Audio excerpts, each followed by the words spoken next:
आज पूर्व राष्ट्रपति डॉक्टर राधाकृष्णन की जयंती के रूप में शिक्षक दिवस का समारोह शिक्षक दिवस के रूप में मनाया जाता है। डॉक्टर राधाकृष्णन सर्वपल्ली राधाकृष्णन का जन्म 5 सितंबर 1888 को हुआ और आज का यह शिक्षक दिवस समारोह पंदरिया स्कूल ऑफ स्पेशल एजुकेशन में उसके निदेशक डॉक्टर मणिशंकर द्विवेदी जी के निर्देशन में ये जूम पर शिक्षक दिवस का समारोह मनाया जा रहा है। आप सभी शिक्षकों, छात्र छात्राओं सभी का हार्दिक स्वागत है। आप सभी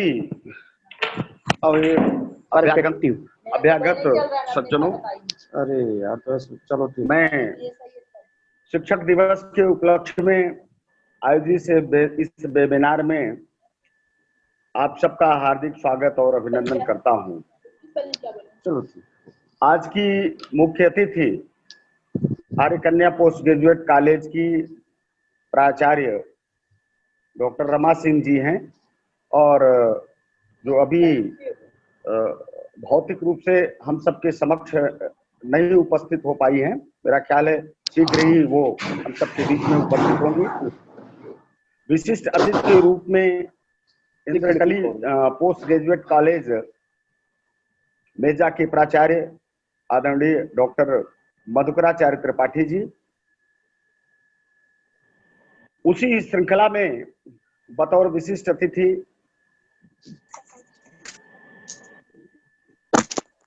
PG college Anantram Dwivedi post graduate college Bhita के प्राचार्य आदरणीय डॉक्टर अंबिका पांडे जी और इस स्कूल से जुड़े सभी शिक्षक और शिक्षिकागण और प्रिय बच्चों, आप सबको शिक्षक दिवस की मैं हार्दिक शुभकामनाएं और बधाई देता हूं।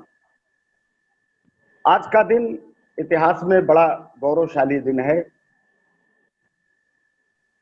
वो इसलिए कि एक ऐसे महामानव को याद करने का, ऐसे महामानव पर विचार करने का अवसर मिलता है जो जिनका पूरा जीवन समावेश, चाहे वो छात्र के रूप में हो, चाहे वो शिक्षक के रूप में, प्रोफेसर के रूप में, एक गिलास पानी रख दो, वाइस चांसलर के रूप में, भारतीय राजदूत के रूप में, विश्वविद्यालय आयोग के अध्यक्ष के रूप में, या फिर स्वतंत्र भारत के पहले उपराष्ट्रपति के रूप में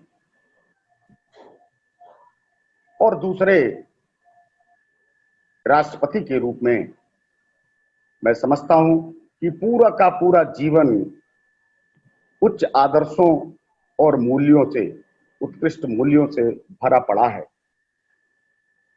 बड़े ही सम्मान के साथ पूरा देश डॉक्टर राधाकृष्णन जी की जयंती शिक्षक दिवस के रूप में मनाता है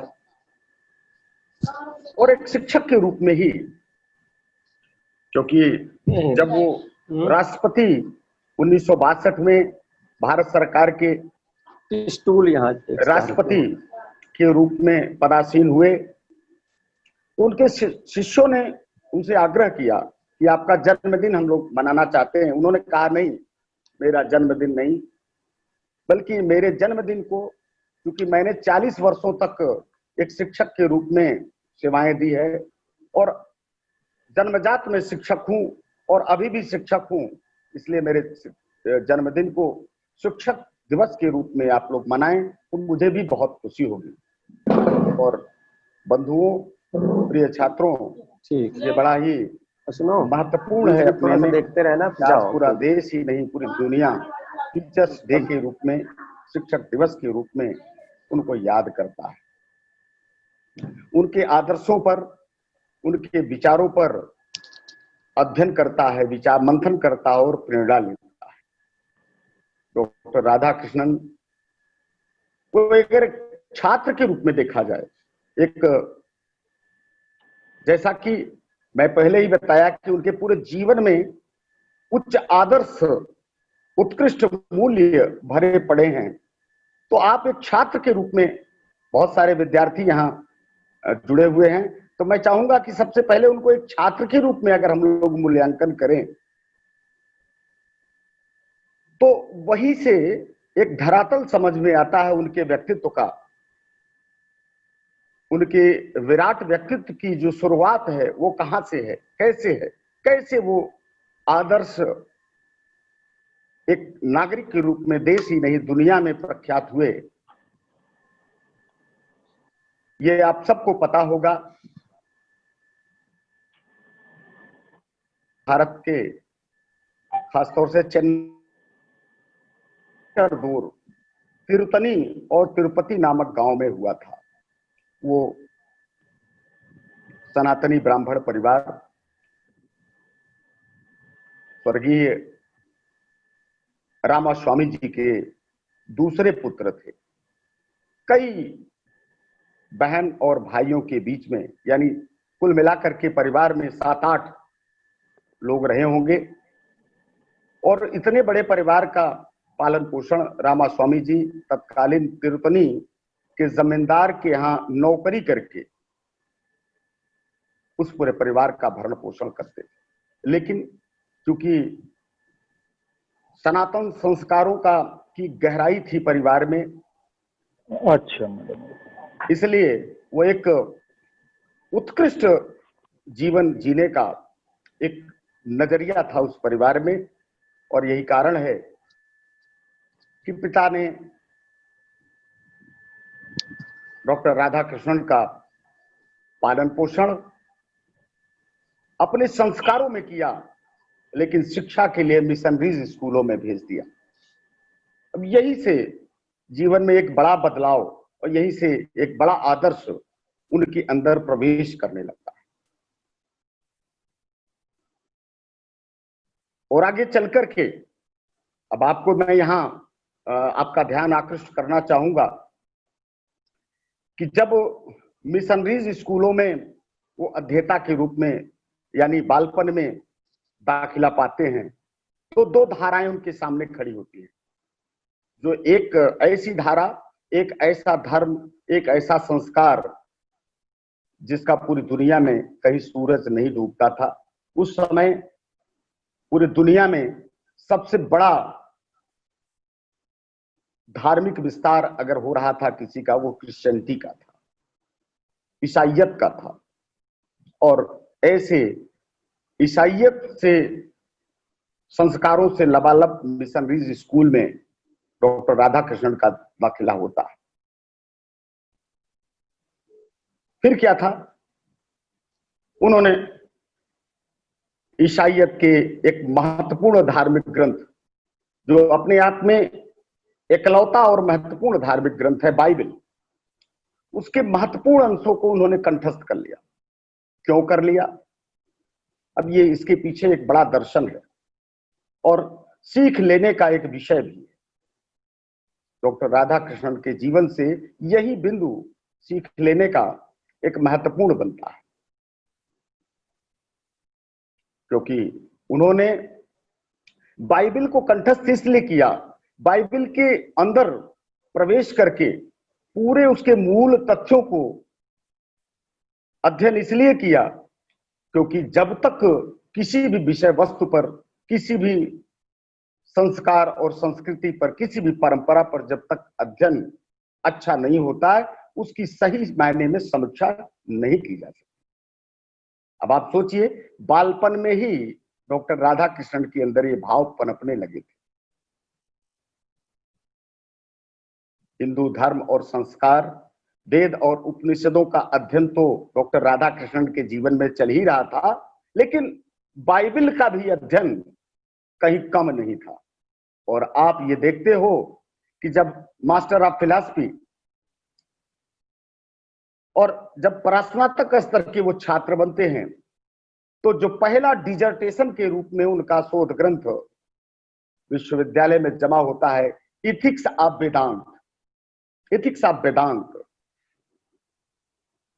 जो शोध ग्रंथ ये साबित कर देता है कि वेदों की ओर लौटो। और यही उनका जो शोध ग्रंथ था, एक छात्र के रूप में लिखा हुआ शोध ग्रंथ विश्व के तमाम सारे दार्शनिकों के लिए मील का पत्थर बना। और मुझे लगता है ऐसे तमाम सारे दार्शनिक जो दुनिया के अब नामचीन दार्शनिक हैं, चाहे इमर्सन को लीजिए, चाहे बर्ट्रैंड रसल को लीजिए। इमर्सन ने तो बहुत स्पष्ट लिखा है कि he was the bridge between east and west, यानी वह पूर्व और पश्चिम के बीच में सेतु थे, पुल का काम कर रहे थे। अब आप फिर उनके बालपन को पर आपको ले जाऊंगा कि बालपन में उन्होंने बाइबल को क्यों पढ़ा था, क्योंकि वो ये मानते थे कि पश्चिम के धर्म और संस्कार, पश्चिम के दर्शन की व्याख्या और उसकी समीक्षा हम तभी कर पाएंगे जब उनके धर्मों का कायदे से अध्ययन करें। सर आवाज जा रही है मेरी? हाँ, आ रही है। डॉक्टर रमा सिंह जी आ चुकी हैं हमारे बीच में, और आपका आपका बहुत बहुत स्वागत है मैडम। और ठीक है सर, कंटिन्यू। हाँ, स्वागत है डॉक्टर रमा सिंह जी का। फिर मैं ये अपनी बात को कंटिन्यू रखता हूं। कहने का आशय ये था कि उस दौरान एमर्सन को लिखना पड़ा, he was the bridge between east and west, यानी हम जो पूर्व के देश हैं, इन देशों में खासतौर से भारत का जो प्राचीन सांस्कृतिक दर्शन और परंपरा रही है, उसके अध्ययन का पश्चिम की शैली में विश्व के मंचों पर प्रस्तुत करना और फिर यह साबित करके दिखा देना कि वास्तव में वेदों की ओर लौटो, उनका वाक्य है, उसमें है और उस साख को इमर्सन ने स्पष्ट किया है अपने ग्रंथ। तो कहने का मतलब यह है कि डॉक्टर राधा कृष्णन की जो व्यक्तित्व है, वो व्यक्तित्व केवल और केवल एक भारतीय विद्वान के रूप में या एक शिक्षक के रूप में, वो व्यक्तित्व कहीं न कहीं से दुनिया के मंचों पर स्पष्ट झलकता है। वो किस रूप में? भारतीय दर्शन, भारतीय संस्कार के उन्नायक के रूप में, भारतीय दर्शन को चरितार्थ करने के संबंध। मैं एक विशेष चर्चा, खासतौर से हमने आपको पहले ही बताया है कि हम एक वाइस चांसलर के रूप में भी देखते हैं, एक शिक्षक के रूप में भी देखते हैं, राजदूत के रूप में भी देखते हैं, उपराष्ट्रपति के रूप में देखते हैं और राष्ट्रपति के रूप में भी देखते हैं। वाइस चांसलर वो काशी हिंदू विश्वविद्यालय में 1939 से लेकर के 48 तक थे। और आपको यह जान करके अपने आप में हैरत होगी कि उस समय 1942 का आंदोलन, जब भारत छोड़ आंदोलन गांधी जी ने आह्वान किया, तो पूरे देश के राजनयिक जो राष्ट्रीय आंदोलन की अगुवाई कर रहे थे, वो जहां थे वहीं पकड़ लिए गए। और 1942 का आंदोलन का जो भार था वो नौजवानों पर था और छात्रों पर था। इलाहाबाद विश्वविद्यालय भी उससे अछूता नहीं था। और अगर इलाहाबाद विश्वविद्यालय अछूता नहीं था, उसी समय लाल पदमधर सिंह जैसे लोगों की शहादत हो रही थी 12 अगस्त को, तो उस दौरान बनारस हिंदू विश्वविद्यालय भी अछूता नहीं था। अपने आप में बड़ा महत्वपूर्ण क्षण था वो कि जब वाइसराय ने बहुत स्पष्ट शब्दों में घोषित किया कि बनारस हिंदू विश्वविद्यालय के नौजवान अगर आंदोलित हैं और ये देश की व्यवस्था को में विघ्न डाल रहे हैं, सरकार की व्यवस्था में विघ्न डाल रहे हैं, तो मैं अब विश्वविद्यालय नहीं रहने दूंगा। समय का ध्यान रखिए सर। अस्पताल सर थोड़ा अस्पताल घोषित कर दूंगा। बस 1 मिनट में एक यही घटना चर्चा करके समाप्त करता हूं। बिल्कुल। तो उन्होंने कहा कि मैं इसको अस्पताल घोषित कर दूंगा। तो वाइस चांसलर के रूप में उन्होंने न केवल, बल्कि एक बात और है, वाइसराय ने यहां तक आदेश दे दिया कि जो संसाधन, जो राजस्व, जो आर्थिक सहयोग सरकार की ओर से बीएचयू को मिल रहा था, उस पर भी पाबंदी लगा दी। आप सोचिए, एक वाइस चांसलर के रूप में, एक कुलपति के रूप में 2 तरह की चुनौतियां।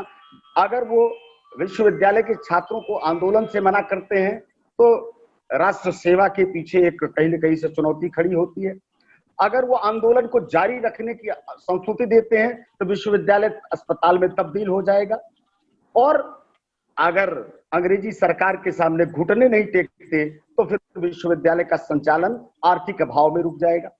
और इन समस्याओं को बड़े आसानी से हल करने का महारत हासिल किया डॉक्टर राधाकृष्णन जी ने।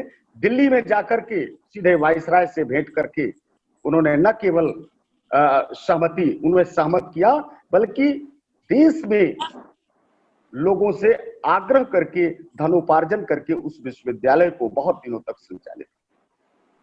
तो वो अपने आप में आदर्श थे। डॉक्टर राधाकृष्णन की जयंती पर आप सबको बहुत बहुत शुभकामनाएं। हम सबके बीच में आज की मुख्य मेहमान, आज की मुख्य अतिथि और उद्भट विद्वान प्राचार्य आर्य कन्या पीजी कॉलेज आदरणीय डॉक्टर रमा सिंह जी का मैं हृदय से स्वागत करता हूं, अभिनंदन करता हूं और आग्रह करूंगा कि हम सब के बीच में अपना विचार व्यक्त करने का कष्ट करें। आदरणीय डॉक्टर रमा सिंह। बहुत बहुत धन्यवाद डॉक्टर मणिशंकर जी। ये आयोजन जिस समिति के माध्यम से हुआ, सौंदर्या एजुकेशन सोसाइटी, जो अपने आप में महत्वपूर्ण कार्य कर रही है, कमजोर वर्ग के, विकलांग और हर तरह से समाज में उपेक्षित लोगों के लिए जो शिक्षा देने का काम कर रही है, वो अपने आप में किसी चुनौती से कम नहीं है। मैं आप सभी आयोजकों का स्वागत और हृदय से धन्यवाद करते हुए उन सारे शिक्षकों को शुभकामना देना चाहती हूँ जो इस वेबिनार के माध्यम से कहीं ना कहीं किसी तरह से हम सबको सुन रहे हैं, क्योंकि यह अवसर, आज का दिन अपने आप में महत्वपूर्ण है। एक ऐसे विद्वान का जन्मदिन जिस पर अभी डॉक्टर मणिशंकर द्विवेदी जी प्रकाश डाल रहे थे। एक समय था, वो एक दौर था। उस दौर में हम कह सकते हैं कि लोग कहते हैं कि काबुल में सिर्फ घोड़े ही नहीं होते, लेकिन वो दौर ऐसा था कि जो घोड़ों का ही दौर था, यानी केवल और केवल मनीषियों का, विद्वानों का त्याग करने वाले पुरुषों का युग था। 1888 आजादी की लड़ाई चल रही थी। दूसरी तरफ ब्रिटिश हुकूमत सरकार को नई दिशा दे रही थी, देश में शांति बनाना तो चाहती थी, भारत का विकास करना तो चाहती थी, लेकिन वो भी अपनी शर्तों पर। वो बात और है कि ईस्ट इंडिया कंपनी की अराजकता ने संपूर्ण विश्व को हिला दिया था और ब्रिटिश सरकार ने हुकूमत अपने हाथ में ले ली थी। लेकिन इस सब के बाद भी जो भारत की दशा, दुर्दशा थी, उसे हमने लंबे समय तक झेला है। और ऐसे में सर्वपल्ली डॉक्टर राधाकृष्णन जी से जितनी भी बातें, जितनी भी संभावनाएं, जितनी भी उम्मीदें की जाएं, वो उस वक्त के लिए कम थी, क्योंकि वो कुछ उससे भी आगे बढ़कर सोच रहे थे। एक तरफ केवल बात होती थी कि हम वेदों की तरफ चलें, यानी भारत का कल्याण केवल और केवल अपनी परंपराओं में हो सकता है। और दूसरी तरफ डॉक्टर राधा कृष्णन जैसे विद्वान जो ये कहने के लिए हर पल तैयार थे, उसमें उन्हें कोई संकोच नहीं था कि हमारी संस्कृति, हमारा इतिहास गौरवशाली है, हम उस परंपरा के धनी हैं जहां पर ऋषि मुनियों ने संपूर्ण ब्रह्मांड का सूत्र दिया है जिसे कभी कोई पीछे नहीं कर सकता। और केवल उस काल विशेष में नहीं जब ऋषियों ने वे ऋचाएं रची जिनसे देश को, विश्व को, ब्रह्मांड को समझा जा सकता, बल्कि वो आदि आदि अनादिकाल तक अपने आप में सत्य थी। लेकिन इस सब के बाद भी वो इस बात को भी मान रहे थे कि अगर दुनिया को समझना है, दुनिया के साथ कम्पीट करना है, उसके साथ प्रतिस्पर्धा करना है, तो हमें पाश्चात्य को भी समझना पड़ेगा।